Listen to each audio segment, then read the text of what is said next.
This is Geek News Central. My name is Todd Cochran, and the stories that lead the show are: is Google tracking you at all times? Folks are giving up their Twitter accounts in protest. Some new concerns going on in Las Vegas hotels in regards to security. And a very cool DeepMind artificial intelligence device that detects over 50 eye diseases. I want to welcome you to episode 1305 of Geek News Central for Monday, August 13th. The show is sponsored in part by GoDaddy.com and listeners just like you.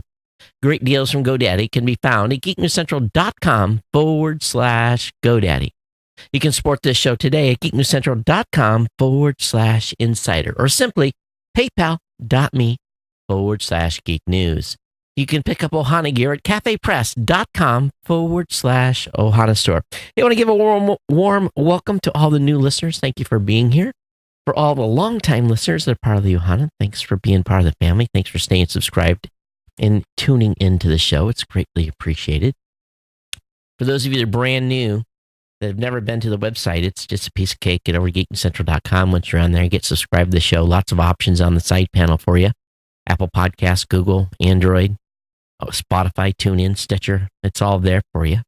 You can get subscribed to the show just by the single click of the button, whether you're on your mobile device. If you're on the desktop, you can watch the show right on the webpage. Don't worry about that. Of course, we want you to continue to come over to the site on a daily basis. Our writers are putting together great content for you to check out. And, of course, you can sign up for the newsletter while you're over there. The newsletter contains everything that I'm going to talk about during the show today. So that'll get delivered to all those subscribers immediately following the show. If you are so inclined, you can join our chat room, our Mastodon chat room at geeknews.chat, geeknews.chat. It's a place to hang out with the cool kids over there, chat with us in the chat room. Of course, our Slack channel is open as well for you if you want to do that. If you have a comment on today's show, you can drop me an email. It's really easy, geeknews@gmail.com. And, of course, follow me on Twitter at Geek News. Follow on Facebook or Google+. You can watch this show on the Roku app. You can listen or watch on the Apple TV. You can listen on Stitcher or Blueberry.com. You can also use your smart home device, whether it be an Amazon device, a Google Home, Cortana device. All those devices, use a keyword and say, play the podcast, Geek News Central. That'll get you going there. Partner shows include the Gadget Professor, Mr. Don Bay, and the Pro Gear site by the GNC team. The New Media Show, co-hosted by myself and Mr. Rob Greenlee, and the Podcast Legend Show, which is going to see a return with some new interviews over there. Of course, this show is sponsored by the longest-running continuous sponsor of a podcast. That's our good friends at GoDaddy. And we want you to take time. This is the time to step up. Take a look at all the products and services. We're going to have a new lineup of deals starting in September. Okay, it's time to change the batting cage up. So it is time to get in here and lock in a deal. If you've been sitting on the counter, these deals are changing. I've been told I'm getting all new promo codes, all new offers. So just be aware. geeknewscentral.com/GoDaddy. I don't know which deals are staying. The 30% off code, the 99cent.com, the $1 a month economy hosting, the $1 a month managed WordPress hosting, either 1 month free trial of GoDaddy website builder. All this stuff is potentially going away. So some new offers coming. It's time for a refresh. We've seen a little bit drop off on the use of the codes, as I mentioned on the last show. So it's time. It's time to mix the batch. So you've got a few weeks here before these codes get replaced. We want you to definitely take your time and look through and make sure there's something there that works for you. You know, and again, on those product savings, those are big. So get them now while you can. I do not have the new codes or the new deals coming. I can let you know as soon as I do and give you kind of a heads up. But as of right now, all the GoDaddy promo codes are getting switched out as of September 1st. Okay, so just keep an eye on things here over the next couple of weeks as I get ready to pull the trigger and get the page updated as soon as I get the the new information. We want you definitely to continue to share the codes with your friends, family members, people that you know. This is critically important. Link to the page from your Twitter accounts, from your Facebook pages. Send people over here. That's just as good as a donation to the PayPal account, all right? So definitely take some time, look at all the codes, make sure there's something there that if you haven't done and used a code and haven't set up a new account, this is the time, all right? This is the time to move on these because these codes' days are numbered. Now, I asked GoDaddy to expand the offerings of what we're going to have available. Again, I don't know what I'm going to get, so share them now as you can and get ready for them to go bye-bye. But again, geeknewscenter.com/GoDaddy is the page to go to. And we want to thank GoDaddy for their ongoing support of this show. It's greatly, greatly appreciated, and we hope that you'll support them as well.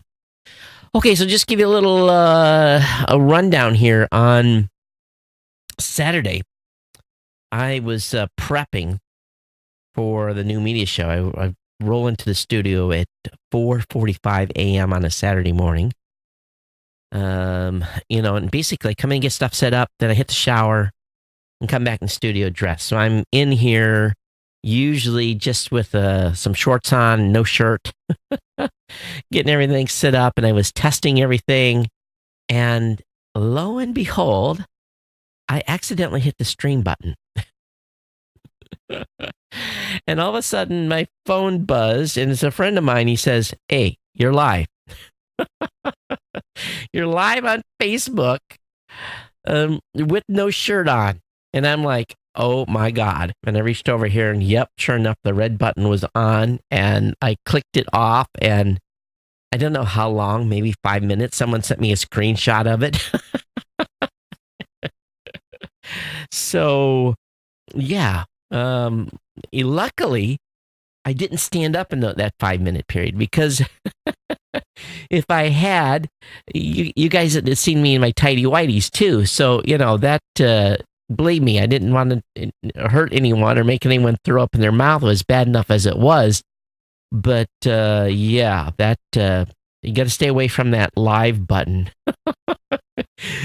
during show prep. But what it did was something got reset on Facebook. I don't know if I got locked out. I don't know if I got flagged.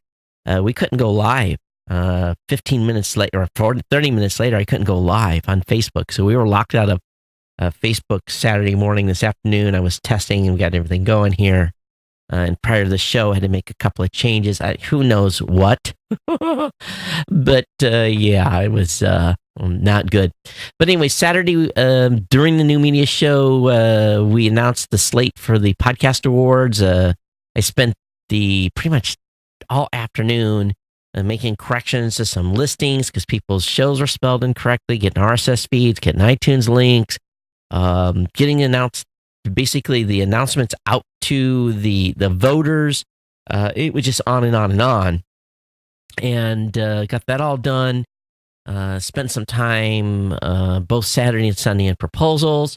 And, of course, getting ready for my road trip here, 2 weeks on the road, starting this coming Saturday. So this will be the next to the last live show. And then after I'm on travel, those will only be hotel recordings, audio only, no live. Rob Greenlee and I are probably going to do one new media show, maybe when I'm on the road, maybe a Saturday, maybe a Sunday, but it'll definitely be probably audio only. But that's the plan. And but anyway, 4 episodes in a row of the show, road show, with just audio only. But that's a plan for the show here. So keep you guys up to date. But I've got a good stack of stuff for you to get into tonight. Let's go ahead and get into that. Kind of crazy tomorrow.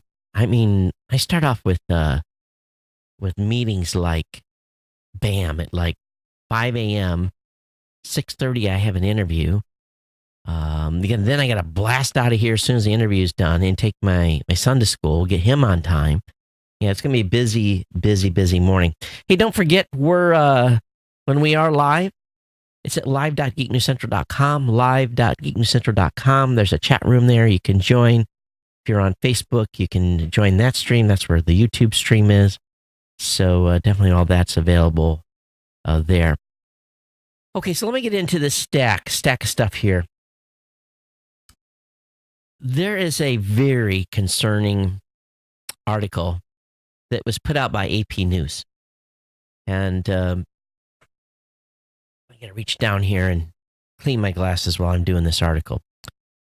Google, according to this article, even if you turn location data off on your phone, they want to know your location so badly that on an Android phone with location data off, they still record your movements. Again, even explicitly when you tell them not to. This investigation by AP is pretty shocking. Computer science researchers, worse. Computer science researchers, don't you hate it when you clean your glasses and then you use the little terry cloth and do everything right, and then you end up with streaks still? It just baffles my mind here. But anyway, for those of you that wear contacts, I know. I don't have to deal with that every day. But computer science researchers at Princeton confirmed the findings at the AP's request. For the most part, Google is upfront about asking permission to use your location information. An app like Google Maps will remind you to allow access to location if you use it for navigating.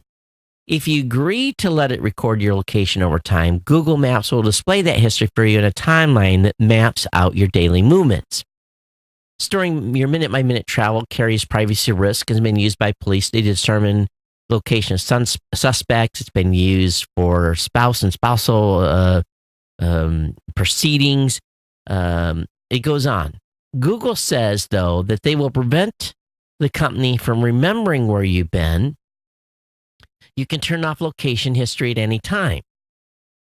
But even with location history paused, some Google apps automatically store time-stamped location data without asking.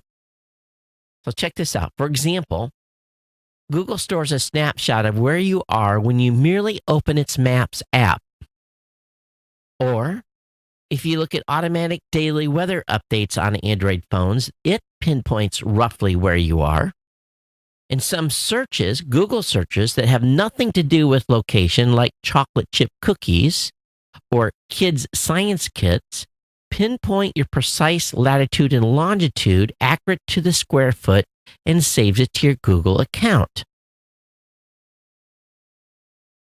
So we get 2 to 3 billion users of Android devices where you've told the device not to store your location in violation of a user preference is wrong. If you think about that, you've told the device, don't store my location. So when you open the Maps app, it should say, oh, sorry, you have to turn location data on to get this information. But no. Now, more shocking, AP conducted its own tests on several iPhones and found the same behavior. So if you're going to allow a user to turn something off called location history, then all the places where you maintain location history should be turned off, even if you use a Maps app.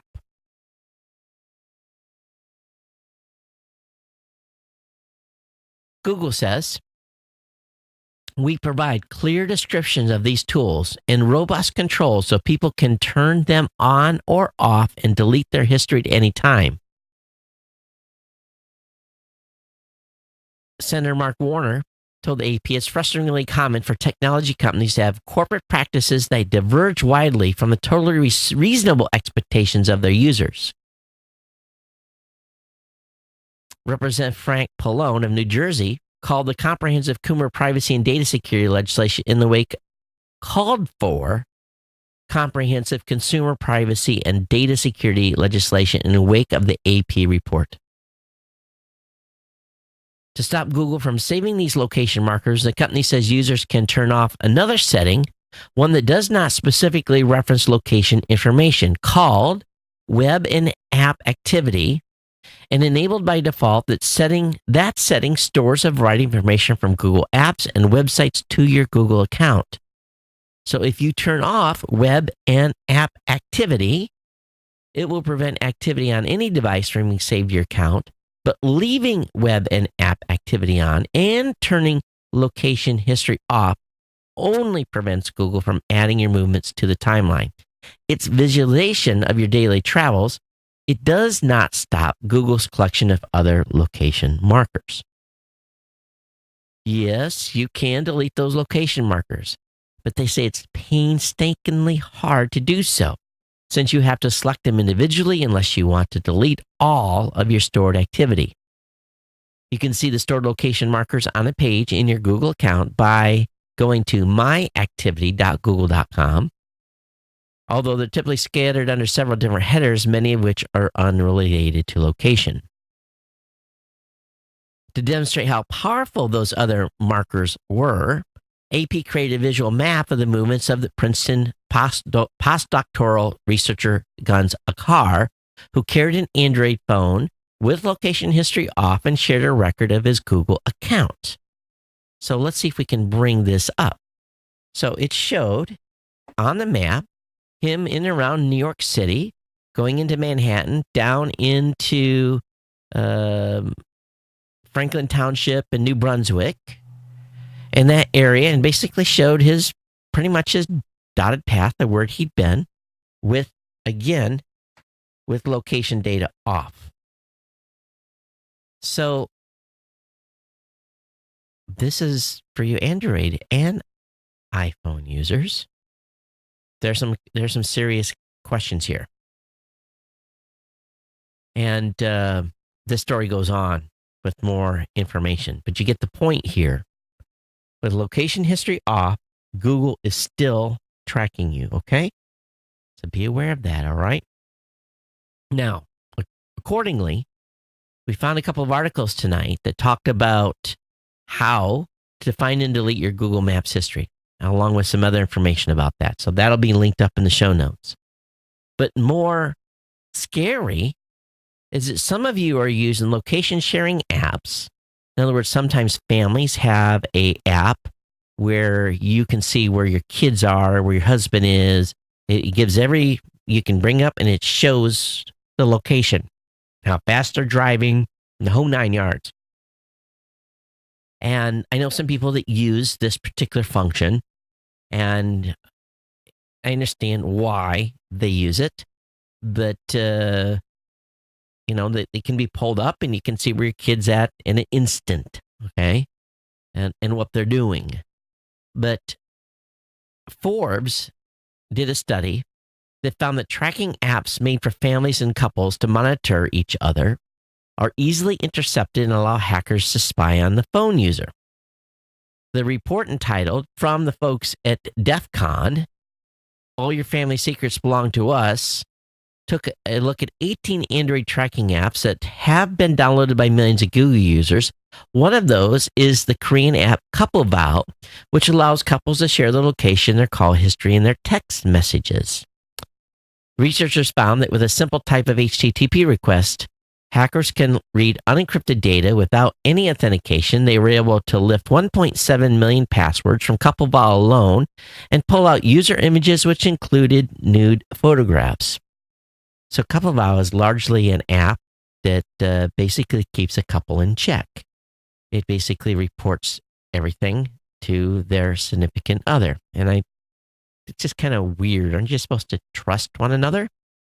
But according to this study, these apps have concerns, and they come under scrutiny because they're being exploited by abusers, and specifically exploited by abusers in domestic abuse cases where the apps are installed on a phone by the phone's owner's partner. So some of this is going on where the partner doesn't know, and the partner's being tracked. So just think about that a little bit. Go through your apps on a regular basis. And if you see an app on there that doesn't belong, get it off there, delete it, and figure out why it was on your phone to begin with. Or there's a movement ahead, and it's going to happen sometime this week. So today's the 13th. What day is the 17th? This coming Friday, they have a protest going on. It's called "It's Time to Quit Twitter." Twitter. Oh my God, Twitter. It's called Deacti Day. DACTI Day. On August 17th, Twitter users are organizing a social media walkout under the hashtag #DeactedI. Boing Boing writer Mark Fraunfelder posted that decision to leave is motivated largely by the platform's refusal to ban Alex Jones, whom they've admitted has violated their official policy. Jones has long been spreading conspiracy theories to many of his followers and has encouraged continued harassments of parents of Sandy Hook. So he is going to be participating in a 30-day Deacti Day where they're trying to pressure Twitter to remove the InfoWars channel and in Alex Jones's account on Twitter. And if they do not, the goal is that they are going to leave Twitter for good. So basically, Twitter would have 30 days to make a decision. And if that didn't happen, then everyone that was participating in this, their account deactivations would actually happen. So what I would love to see in this protest, to be honest with you, is all these folks that say they're participating. And if we could get a list of everyone that's participating in this, if they truly, one, deactivate their accounts, number two, don't, if Twitter doesn't ban Alex Jones, after 30 days, if they truly do deactivate their accounts and they're gone, we'll see. We'll see what happens, and we'll see how many participate in this on Friday. So, the thing is, they got this cool thing on Twitter. It's called Block. You can create a custom block list. So you can easily block people if you don't want to hear them. So that is something you can do on Twitter, but I guess that's not enough. But anyway, that link will be up in the show notes here. Are you going to participate in deactivate your Twitter account? There was just a big hacker gathering in Las Vegas at the annual Black Hat and DEF CON conference. And those, among others, are sounding some new privacy alarms, specifically to deal with hotel security personnel along the Las Vegas Strip. More than 24 hackers and security experts attending security events this week privately reported to the Parallax, P-A-R-A-L-L-A-X, or publicly reported on Twitter that people identifying themselves as security personnel at Mandalay Bay, Luxor, Caesar Palace, Flamingo, Aria, Cromwell, Tuscany, Lynx, Planet Hollywood, and Mirage, security folks had entered their rooms at least once a day. Richard Boom, Executive Vice President Communications and Government Relations for Caesar Entertainment, who Caesar's Palace is co-hosting DEF CON this year, along with the Flamingo, said following the deadly mass shooting in U.S. history, periodic hotel room checks are now standard operating procedure in Las Vegas. So even if you put a do not disturb sign on your room, they still are going to enter your room and take a look. They're going to look at your bathroom. They're going to look around the visual, inspect your room. They're not going to go into your bag, supposedly. But there's a change that's been made to the do not disturb signs that people put on the door, and it's got a statement. It says, "Please note that Caesar Entertainment and its staff reserve the right to enter this room daily, even if this sign is displayed on your door for maintenance, safety, security, or any other purpose. Hotel staff will knock and announce their presence before entering." Yet, some rooms have been entered while they were mid-dress, in the shower, a variety of different compromising situations. And there were security staff that got very vocal with people when they told them they didn't want to come in. So apparently,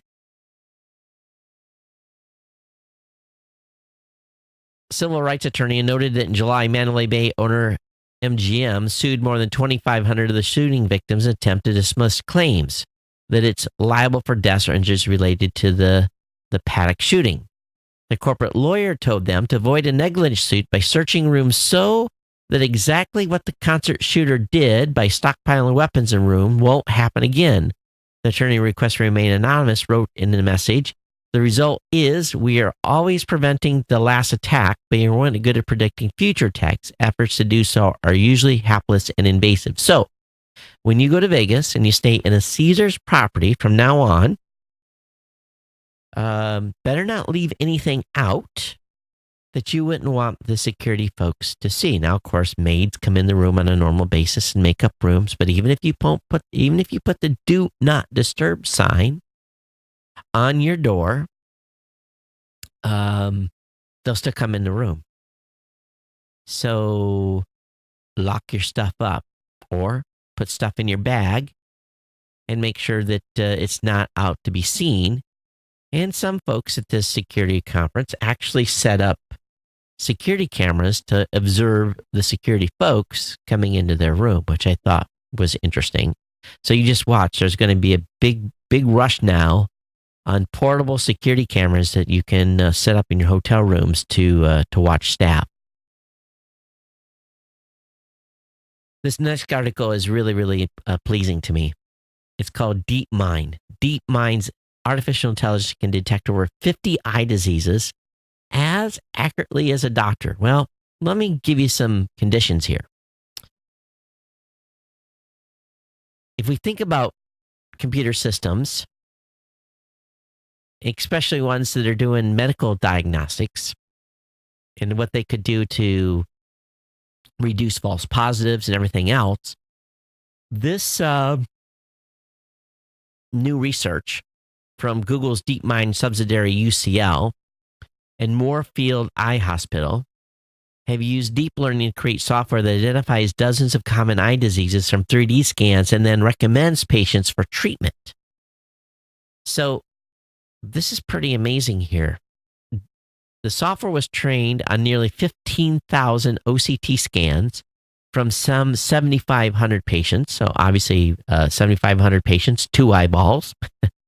These individuals all had been treated at sites operated by Moorfields, which is the largest eye hospital in Europe and North America. The system was fed their scans alongside diagnosis by human doctors.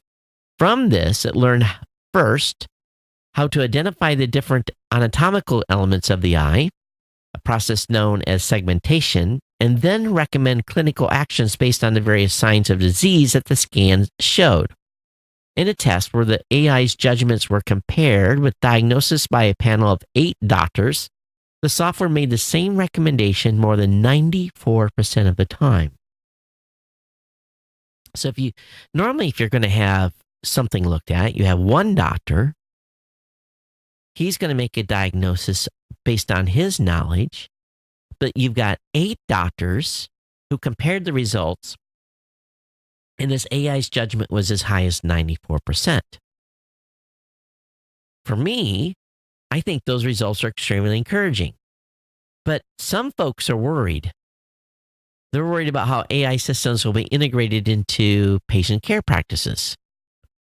A radiologist who's written extensively on the subject says advanced AI are fast pushing, maybe change in the marketplace, towards a tipping point where software is no longer a tool that's applied and interpreted by a doctor, but something that makes decisions on behalf of humans. In April, the FDA approved the first AI-powered program that diagnoses disease without human oversight. As one of the program creators put it, it makes the clinical decision on its own. Coincidentally, like today's new algorithm, this software also analyzes eye scans, but it only looks for one disease, diabetic retinopathy, whereas DeepMind's is sensitive to more than 50 conditions. So this is kind of interesting. So they're scared, but at the same point, they're encouraged. The system doesn't rely on a single algorithm making the decision, but a group of them, and each is trained independently, so that any freak error will be overruled by the majority.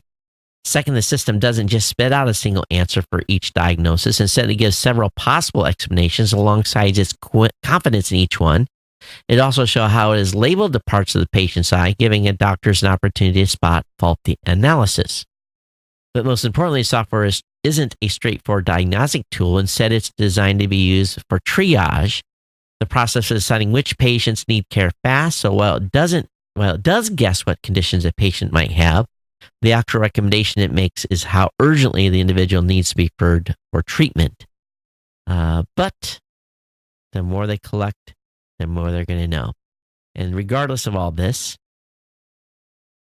some 285 million of us are estimated to live with a form of sight loss and eye disease. And these OCT scans are going to be a great tool for spotting eye disease early.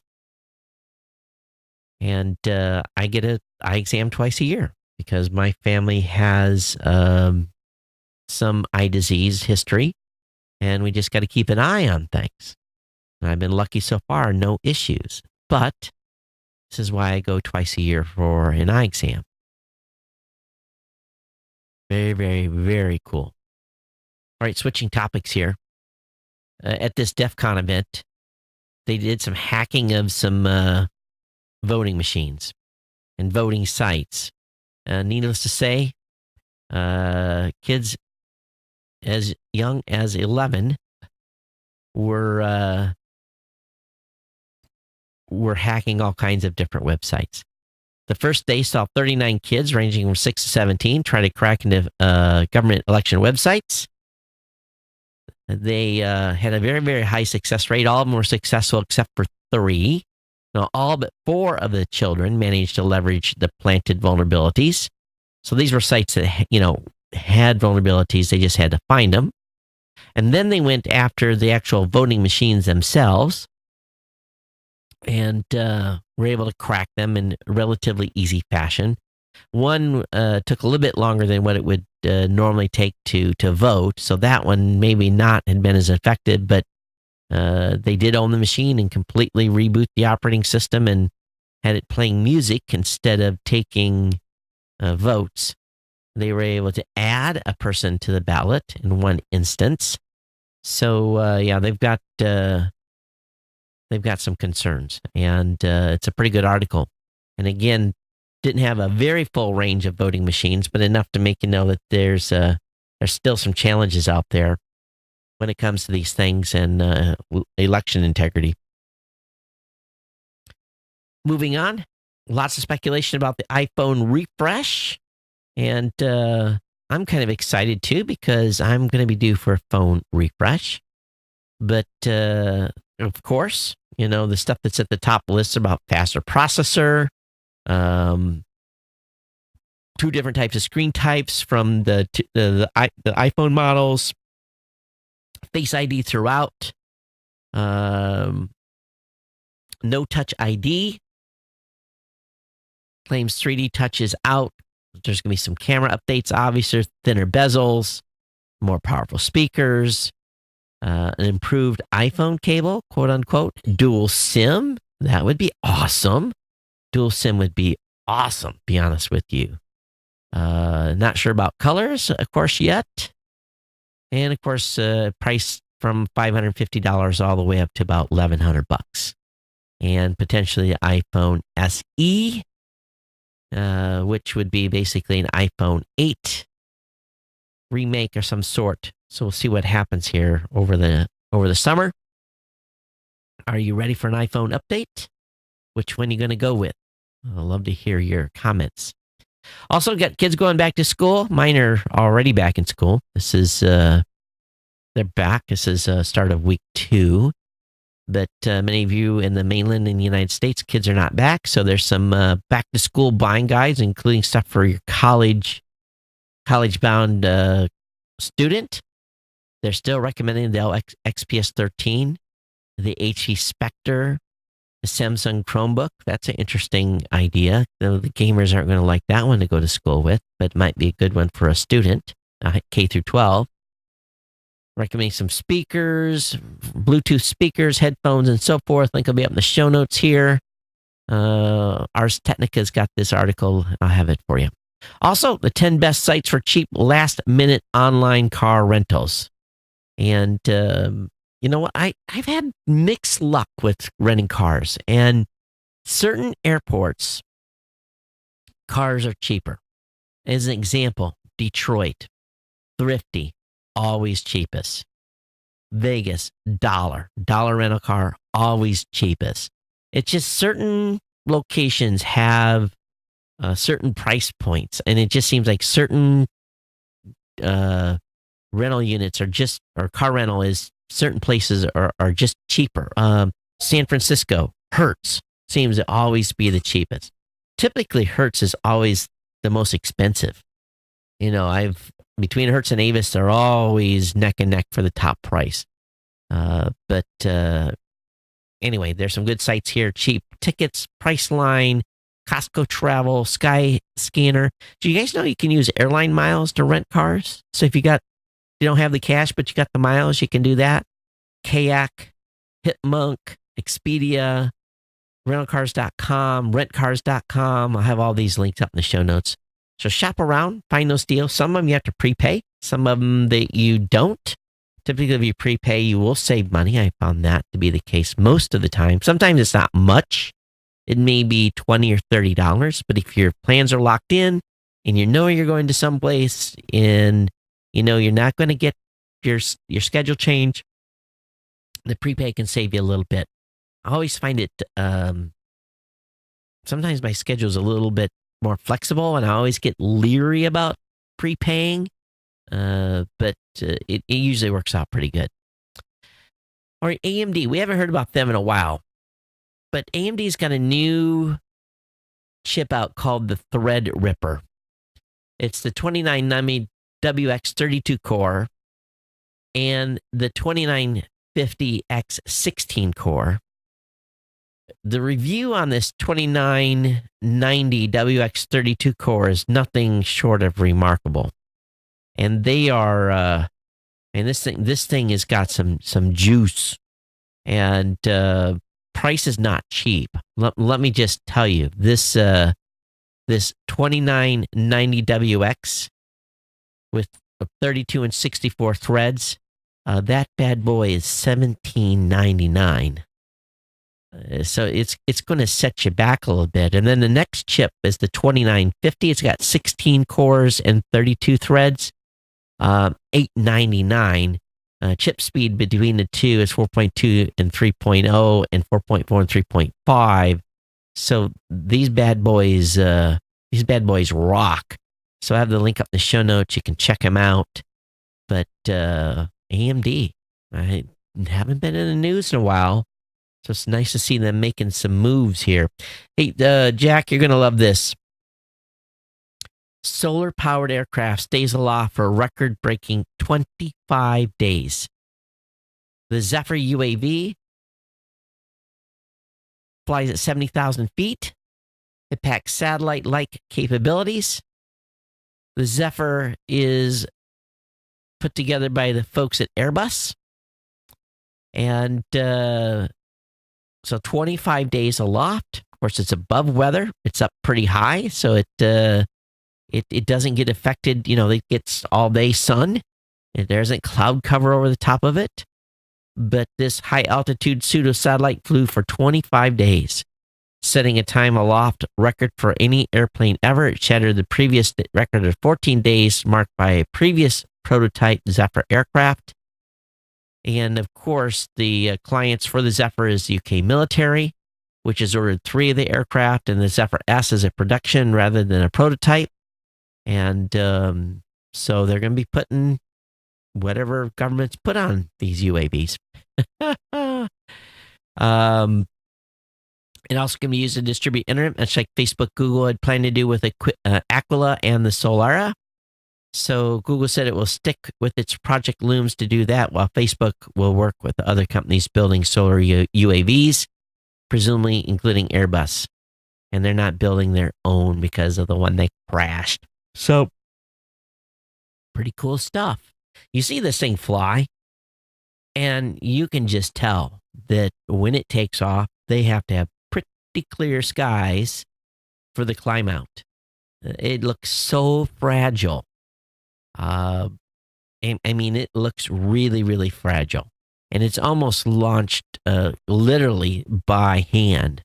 You see the video, and it's pretty remarkable. It can't weigh that much.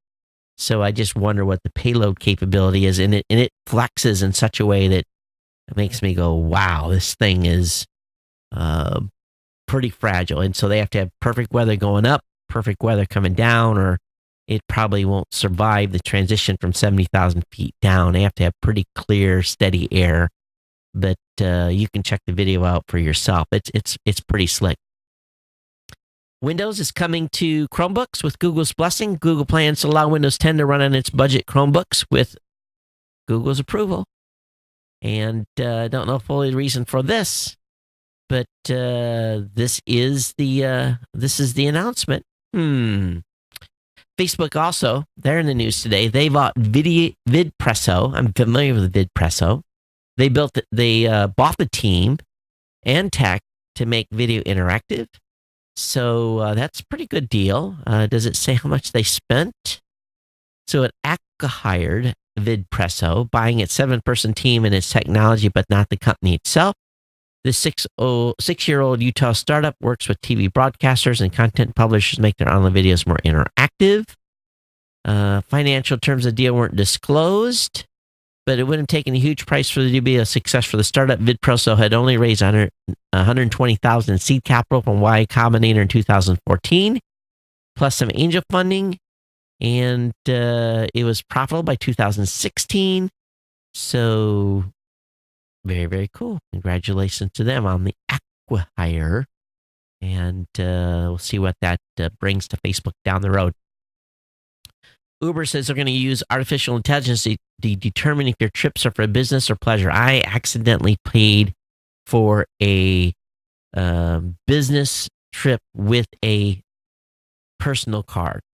And to be honest with you, the way the accounting works, it's just cheaper for me just to pay for that out of my own pocket.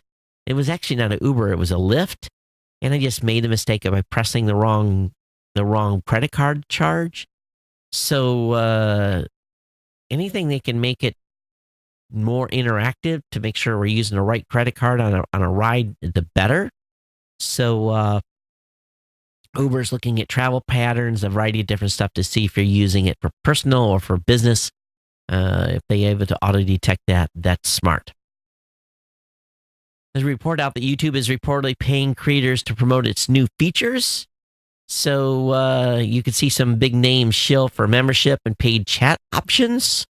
So I don't think YouTube listeners are that inclined to, and I think about it a lot on this show. You know, we got no response today for my suggestion on micropayments, where we would consider asking for you to donate $2, $5, $10, $15, $20, or $25 to the show.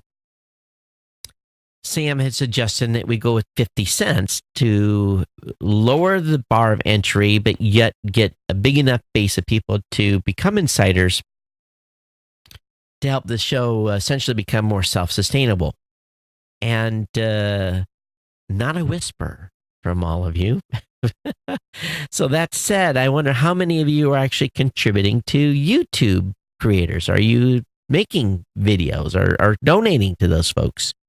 And if it's a popular one, probably not, because you're getting inundated with ads already.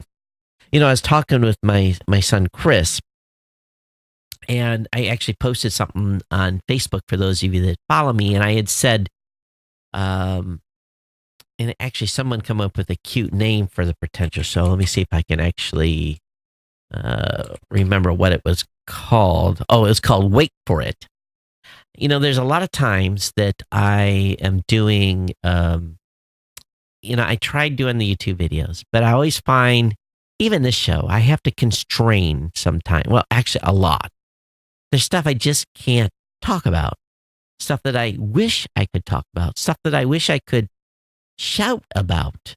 And, when you're, and I'm look at doing YouTube videos, everyone's life blogging and doing vlogs.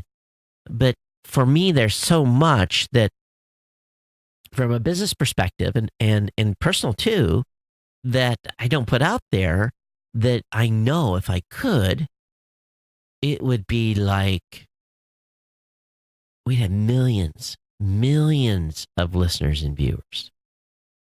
But it would be short-lived, because it would just become a sideshow, and it wouldn't. And I guess, how do I want to say this? Most of us are not willing to put everything out there.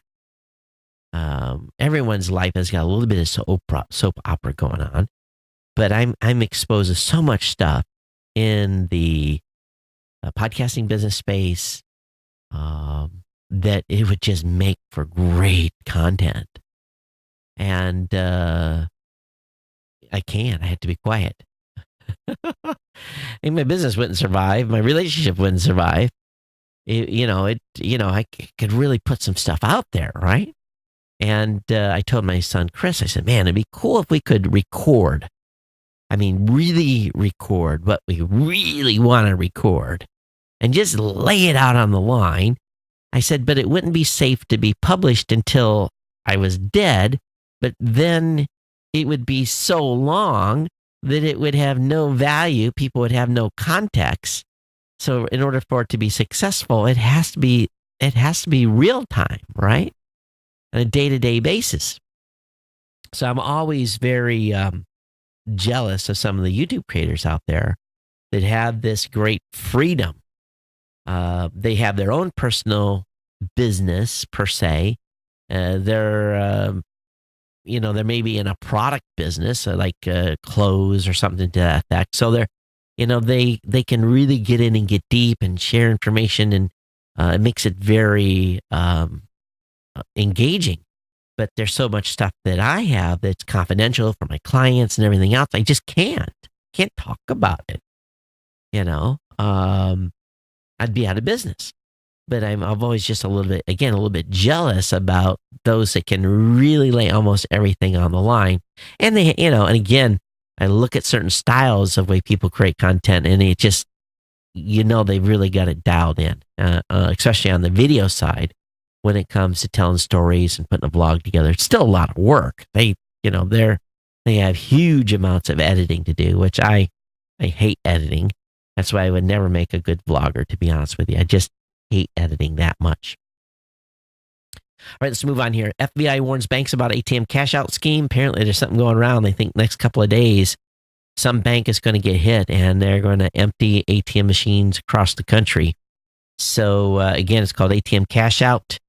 And requires an insider hack and someone with blank credit cards that go up to an ATM and just and empty the machines. Android Central has top three reasons to use a VPN on your phone. Number one is security. Number two is outside access. In other words, if you are in a country outside the United States and you want to be able to get access to stuff that's only available if you have a US IP, you can use that. And also, if you're downloading content that you shouldn't be downloading, it could get you in trouble for copyright infringement. 3 good reasons to use a VPN, and please don't do the third. The folks over at CNET did a demo on what's called the Suit X. It's an exoskeleton. And the young lady that did the interview, it's pretty cool. This exoskeleton stuff is really for people that are in repetitive jobs or work in locations where you have to do a lot of lifting.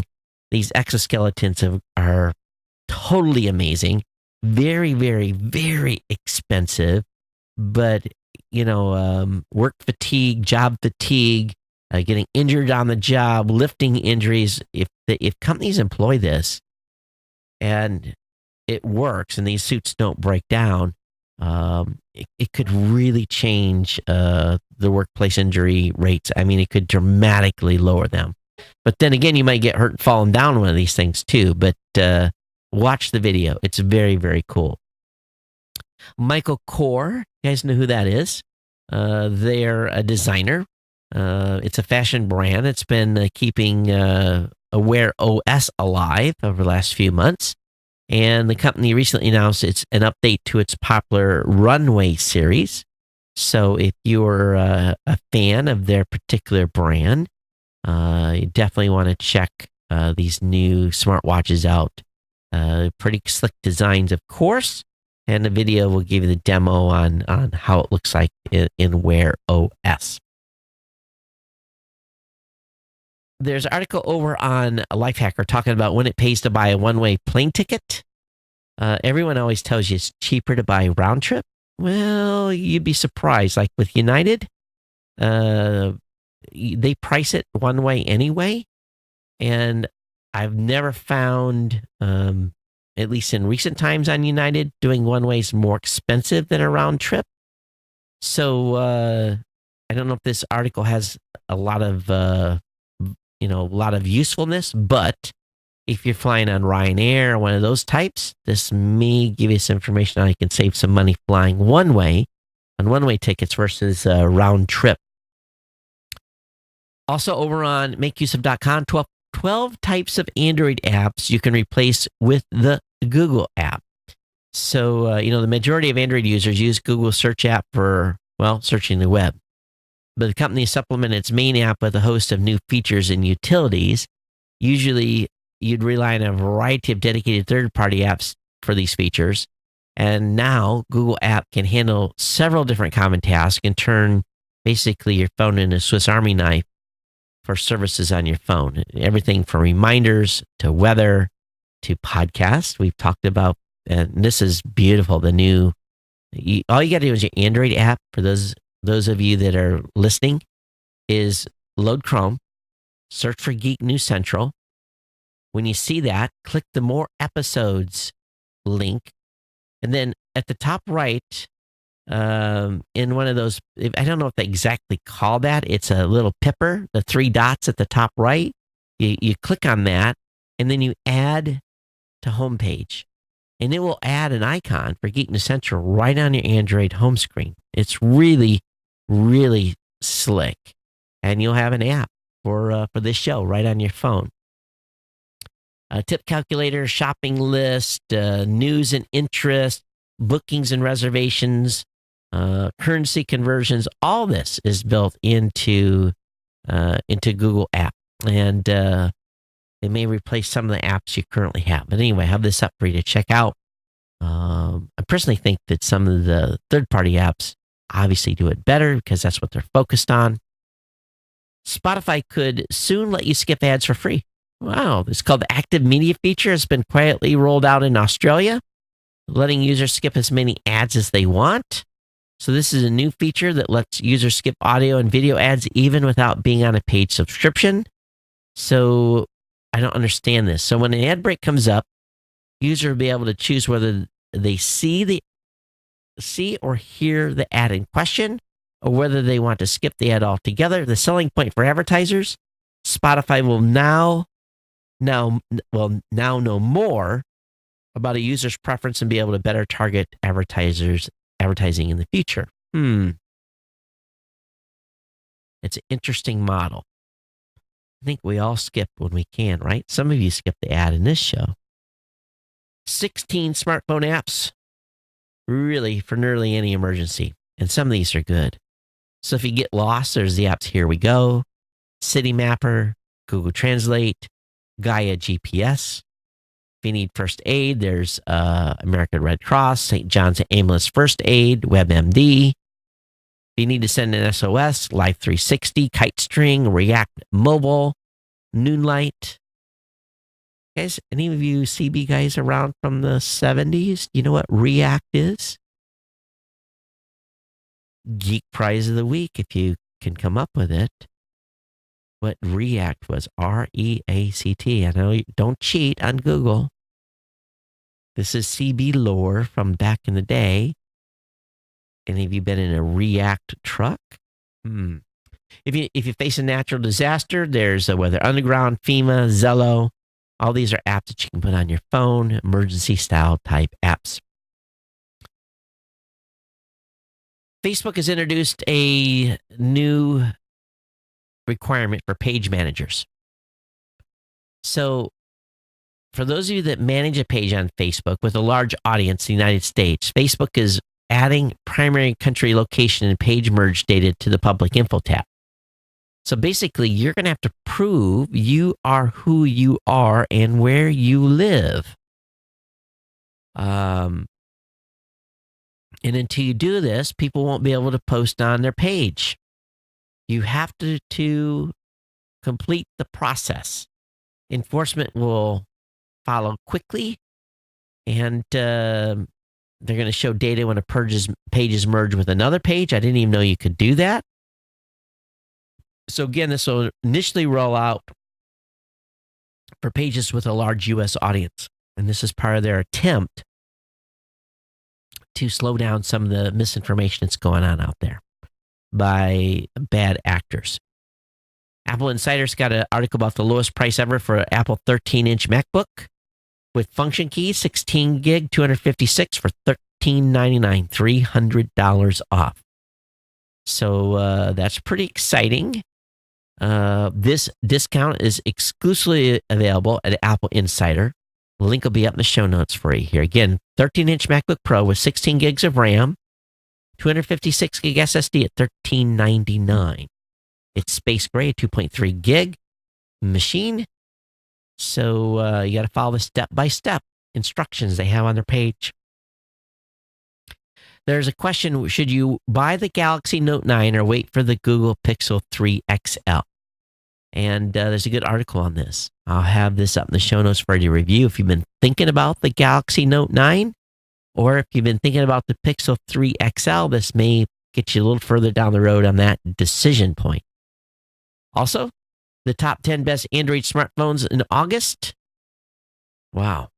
That's one thing about Android. Lots and lots and lots of choices out there. It's not like you're locked in just to one ecosystem. The Sony Xperia Z72 Premium, the LG G7 ThinQ or LG P35 ThinQ, the HTC U12 Plus, the BlackBerry Key 2. I'm going to call a party foul on that one. We're not going to talk about Huawei because they're on the ban list. OnePlus 6 is one that's out there. This Sony Xperia XZ2, I thought we talked about that already. The Google Pixel 2 XL, Samsung Galaxy S9, S9 Plus, or Note 9. So these are some of the hot sellers that are going on right now for the month of August, according to the folks at AndroidHeadlines.com. Samsung has a SmartThings Wi-Fi mesh router for a smart home hub. This is pretty cool. This is an 802.11ac router with its smart hub built in with Z-Wave, Zigbee, and Bluetooth radios. For controlling smart home devices, you can get a pack of 3 for $279. Again, they do a little mesh network. Covers up to 4,500 square feet. The router half of the device is a dual band AC 1300. And then so anyway, very, very cool. The link will be up in the show notes on that. Never use one of these mesh routers. Along with the best Android phones, I've got a list of the best cheap Android phones. So if you're looking to get a phone for your kid, it's not going to cost you too much if he smashes it. Some of these are about $250 and below, more like $199. So link will be in the show notes on that. Or do you ever get a flat? You ever have an issue where your tires went down? $132 gets you fix a flat tire kit. And this allows you to fix your own flat tire. I mean, it's got the whole kit to break it down and everything. So very, very cool. And it's $90 off. So if you want to fix your own tire, not worry about going to the tire place, this little kit may get you done. And it's got a jack and everything. So the link will be up in the show notes. And Samsung wants users to know that the Galaxy Note 9's batteries are safe. The Note 7 ended in disaster and really hurt Samsung a lot. But they're saying the Note 9 batteries are safe for now. Oh, it's funny. All right, let me go ahead and see if we did get any email. Begin to think. Here. Nope, nothing new. You guys don't love me anymore. It's okay.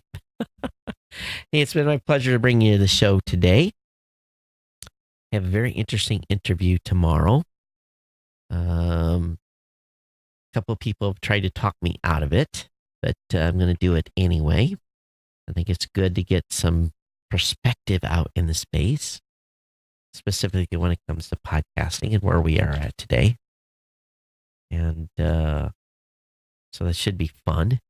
So lots and lots going on here, folks. But Thursday, be back with you for another live show. Of course, the show will be released Friday morning. I hope you all have enjoyed this show. If you have comments on today's show, geeknews@gmail.com, geeknews@gmail.com. It's been my pleasure to bring you this show.